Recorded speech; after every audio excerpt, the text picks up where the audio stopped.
એટલે ભગવાન છે કે નહીં એવો પ્રશ્ન કોને થાય? જેમાં શ્રદ્ધા ન હોય.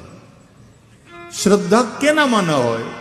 જેણે કોઈ દિવસ સત્સંગ ન કર્યો હોય, સાધુની સેવા ન કરી હોય, સદગુરુને શરણે ન ગયા હોય. બાકી જેને શ્રદ્ધા છે એ કહે છે ભગવાન છે અને ભગવાન જ છે, ભગવાન સિવાય બીજું કશું નથી. આ અનંત અનંત રૂપોમાં જે દેખાય છે એ ભગવાન જ દેખાય છે. વેદ કહે છે પુરુષ એ વેદમ સર્વમ. આ જે કંઈ છે એ બધું પરમાત્માનું જ સ્વરૂપ છે. જડ ચેતન જગ જીવ જત સકલ રામમય જાની.